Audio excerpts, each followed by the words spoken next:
tsaka si Mayor Magalong personal ang binisita ito.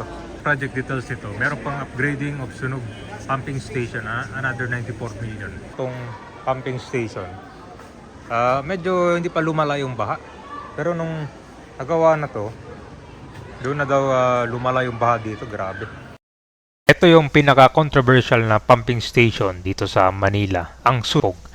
Nagsimula pa to noong 2017, mahigit 700 million na yung nagastos, pero ni minsan hindi nagamit. At meron pang additional 94 million pesos para gagamitin sa grade. Para sa grade, ni minsan hindi nga na nagamit to at wala pang kasiguraduhan na yung pera na yon pag natapos, gagana ng maayos. Dito na nagalit si Sec Vince Tison at tinanong din ni Yorme kung gagawing 200 million pesos ba to, may assurance ba. Ngayon ikutin at ipakita ko sa inyo itong pumping station na naging controversial.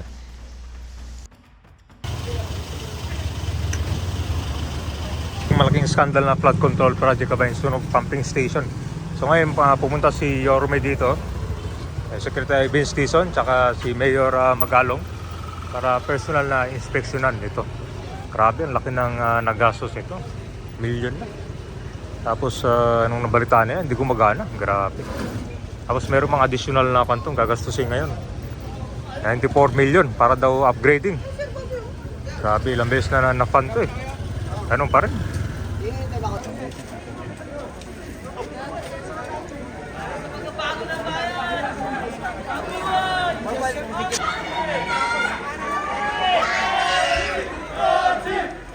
Naman namin ni Mayor Benji every time kami may makitang ganito.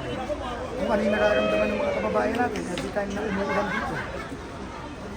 Ito 2017 pa ito pinagawa. 2017, 774 million. Halos isang billion. 2018, sinimulan yung proyekto. Natapos ng 2020. Nagbayad ng 2020 in full. Fully paid ito. Pero since 2020 hanggang ngayon, never gumana. Sino ba namang hindi magagalit? Halos isang bilyon. Ngayon, pinakita tayong karatula doon, meron na namang idadagdag na 94 million, 100 million na naman yan. Ako hindi ako naniniwala kung natapos siyang 100 million ang gagamit. I doubt. So, talagang and very similar ito dun sa nakita namin ni Sir Benji kahapon, Mayor Benji kahapon sa Pampanga. Yun din, 2018, simula. Pinondohan, ilang phases, puro mga 6 na phases. Pero, isang taon lang, sira. 2018 yun. Past administration, ito 2017. Past administration din. Since 2017, it's already 8 years today.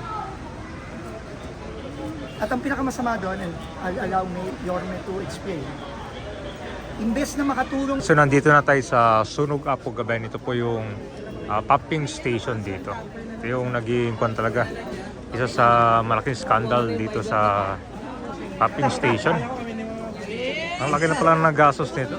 Kalahin mo ka ba yun? Gagastos ka ng million tapos hindi magagamit. The project details nito, meron pang upgrading of Sunog pumping station, another 94 million. Tapos ang sabi doon nila, yung amount na gagamitin nila sa pang-upgrade dito, walang kasiguraduhan. Kumbaga, magsasayang naman dito ng pera. This is where your taxes go. Upgrading of Sunog pumping station, grabe. So matatapos 2026.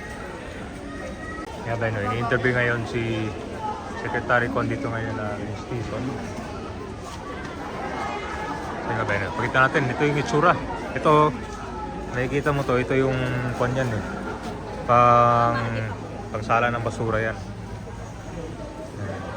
Tapos itong pagpapagawa nila ng pumping station dito, walang permit yan. Kita mo yan, walang daanan ng kuryente. Walang konto. Pag ganun kasi kabayan, hindi sila bibigyan ng kuryente dyan pag walang permit galing sa City Hall.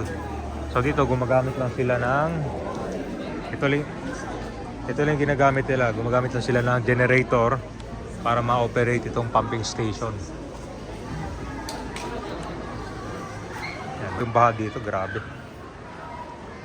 Kung nagamit na lang sa ibang paraan yung pera na. Wala yan, ito, puro generator gamit yan. Yung mga kuryente nila. Ito yung malaking scandal talaga. Tinatagan nila some standard.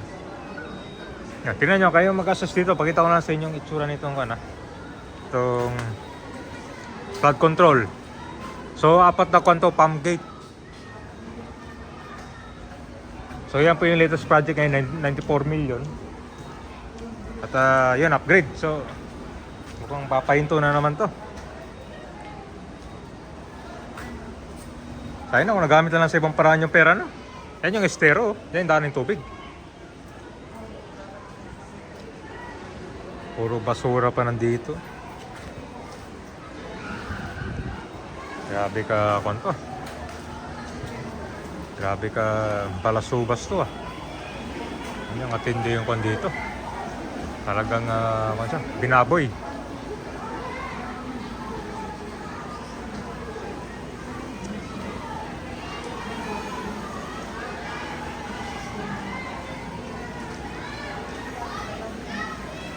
So yun nga, check tayo ito. Ito yung pang kwanto ng basura eh. Grabe, kalawang no. Grabe, hindi ko akalain na abutin ng billion pala yung gastos nito. 700 million plus to yung kwan ito, initial. Tapos kwan to, nabayaran na ng full. Tignan mo yung itsura ng kwan dito. Yung station yan eh.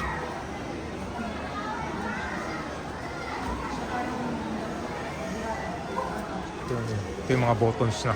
Remote panel.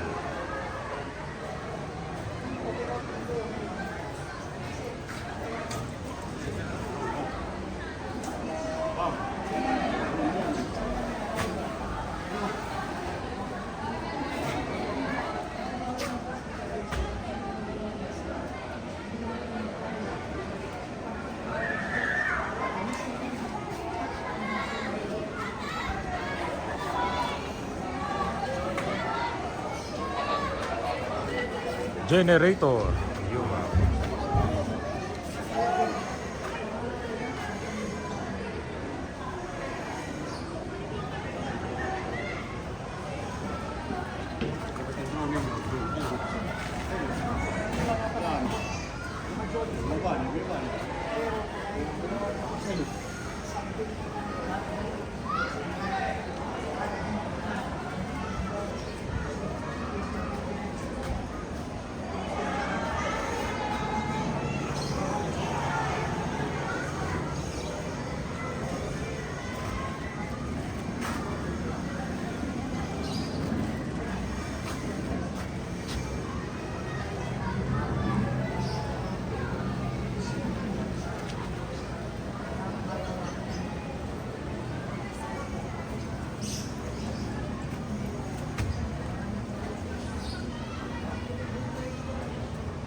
Ito, nakasama pa kasi nung wala ito, mababa lang ang tubig dito. Nung ginagay nila to at obviously hindi gumagana since matapos to, since mapondoan nung 2017, 2018, gumrabi yung bahay dito. Sa kanina pinapagalitan nyo, medyo pinapagalitan nyo yung RD na parang ano po ba yung issue with continuously trying to upgrade something na posibleng hindi napag-aralan ng maayos? Yun ba yung tama? Nakikita kasi namin ni Sir Benji, can tell you more. Mukhang nagiging pattern to sa mga nakikita nating project. Na merong pinondohan, binayaran, either substandard o minsan ghost pa. Tapos mapapansin mo, pinupondohan pa rin ng pinupondohan year in. Kamukha ito, may pondo na naman. Haalimin ngayon ng ICI, saan na naman ang galing itong pondo? Sa palagay niyo po, Secretary, what's at the bottom of this kind of pattern? Bakit po nangyayari? Wala bang nakaka-check? Why did it take all this time bago na-discover mo yung ganitong pattern? Tinanong ko nga, meron na bang DPWH secretary na nagpunta dito? Meron daw, si Secretary Bunuan daw. Pero ang naging solusyon nga nila Secretary Bunuan daw is gumastos na naman ng 100 milyon. So, ang problema lang dito, yung gas ko na sasabihin. Walang magasakit eh. Yun ang problema. Walang magasakit. Gagawa ng proyekto, baliwala na hindi gumagana o substandard o minsan ghost yung proyekto. Kahit na magsasuffer yung community, tignan nyo, sabi ko nga si Yorme, nanalo na, nawala, bumalik, sira pa rin to. Ano, kung may magasakit yung ahensya o yung mga tao, dapat alam na naman nilang nabayaran na to ng halos 1 billion. Paganahin naman nila. Pero ang problema, ayun na naman, magaligay na naman. Pero tinanong ko kanina, sigurado ka ba na pag natapos tong 100 million na to halos, maayos na to. Nung una sinabi, yes sir. Pero nung bandang uli, hindi daw. O sabi ko, ano solusyon? Sir, kailangan pa ng dagdag na 200 million. Napakamot na talaga ako. Sabi ko, wala nang katapusan ko. So ang gagawin namin dito, engas na lang ko, magpapa third party assessment kami dito. No, papaagam ko na talaga ano ba talaga ang kailangan gawin para maayos na to once and for all. And magkano ang kailangan. Sek, anong pakiramdam na nasa gitna ng Manila, ganito nangyayari? At parang... Nakakagagi talaga. Yan din naman ang nakita ng ICI, ni Sir Benji sa Quezon City. Sir, itong So yun ang gagawin natin dito. Papahinto ko muna yan. Tapos, papa-assess ko muna to. Kasi baka nagtatapo na naman tayo ng 100 million dito. Secretary, sino, Sec, It's an engineering solution that they want to raise the level of the inlet, yung humihigop ng tubig. So, hindi ko alam, hindi ako engineer. So, to be honest, I don't trust them. I don't trust people who said that is the solution.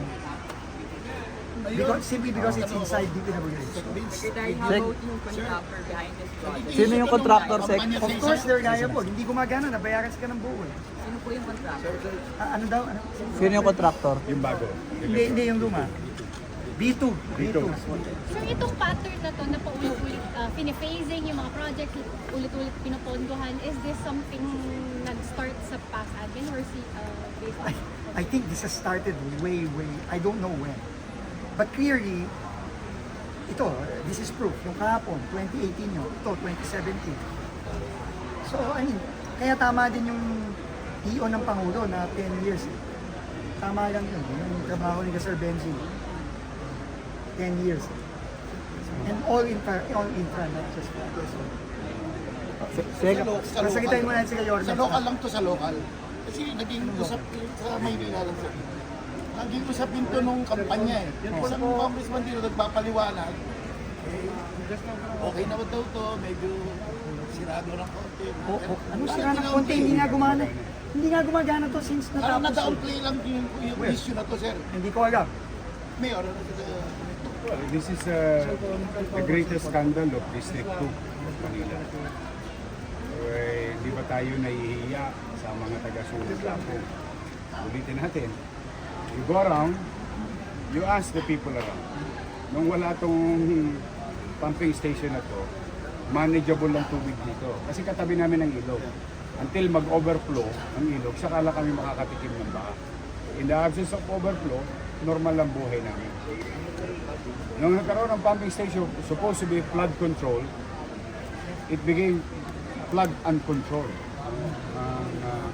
Sunog ako. Ito yung unang-una. Ewan ko, you were there, all of you, during the height of it. Ito yung unang nakita na. So, Mayor kino-ordinate. I think this is never gonna ordinate. And I'm gonna tell you straight, huwag na kayo lumayo. O tingnan ninyo, Walang kuryente. walang kuryente. Kasi walang building permit. Pag walang building permit, hindi yan bibigyan ng Meralco na pa-power up. So, napapansin yan nila Mayor Magalong, na pinupuntahan nila sa ibang lugar, ni Secretary Baines. So hindi lang yan nangyayari sa probinsya, pati dito sa Metro Manila. For the record, And ito, isa to sa pinakamalaking iskandalo ng Maynila. for the record, Itong Mayor, District 2 ng Maynila. sino pong kongresista noon or sino bang nag-propose ito kung meron? From Congress at that time? Ngayon, At that time po? dalawa yan. Noong una, Lopez. After ng Lopez, Roland Valeriano na hanggang ngayon. So the remainders of the 8 years from election, 19. 19. 3 years. Day 22, 25, 3 years. 6 years. 6 years. Ngayon, 25, 28. Ayun. Yung kasalukuyang congressman din. I mean, I'm not saying he's at fault. But as far as the pattern is concerned, with regard to congressional insertion, discretion, and lobbying or pooling resources from the respective district out of the net, out of the GAA, is congressman ang gumagawa. Maliwanag naman na yun. I mean, by this time, wala naman nang makakatabi. But setting aside that, yun yung point ni Secretary, baka naman kung po pwede, once and for all, magkonsulta kayo sa third party, patakbuhin nyo to, at kung po pwede, huwag na kayo mag-phase 1, phase 2.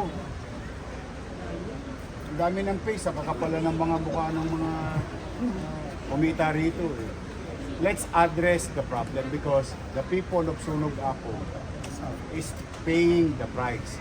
Tomorrow, we're gonna suffer again because there is a possible typhoon. And the day after that, or maybe a week after that, there is another one.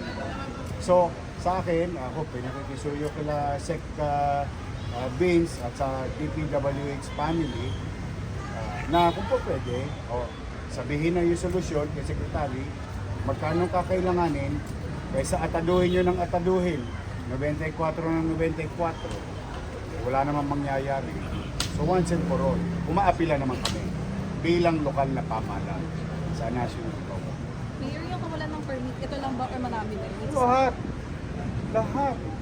Kaya nga pinaghahabol ko lahat eh. Kita mo, nagbayad nga sila ng buwis. Ang dami. Minsan nga, di ba, nakachamba pa ako Sabado ng hapon. Nag-iikot ako. Pero mo naglilinis ng truck nila sa ibabaw ng tulay. Only to find out, uy, may flood control project pala doon sa ilalim ng tulay. Alam mo, anyway, moving forward, way forward. I always wanted to, after this incident, way forward tayo. Sundin natin yung panawagan ni Pangulo na itong mga national government agency project, kailangan humingi ng kaukulang, kooperasyon at permiso sa lokal. So sinabi ng Yorme na isa ito sa mga malaking skandalo na project, itong Sunog Apog Pumping Station. Abutin na ng 1 billion pesos to, pero ito lang yung makikita mo, di ba? Tingnan mo kung gaano kadami mga residente ang makikinabang nito. Dati nung hindi pa nagawa to, hindi pa sila binabaha. Ngayon nung nagawa na to, lumala, baliktad. Yung flood control naging uncontrolled. Yung daloy ng mga tubig. Tingnan mo yun, ganyan kadami yung mga nakatira dito.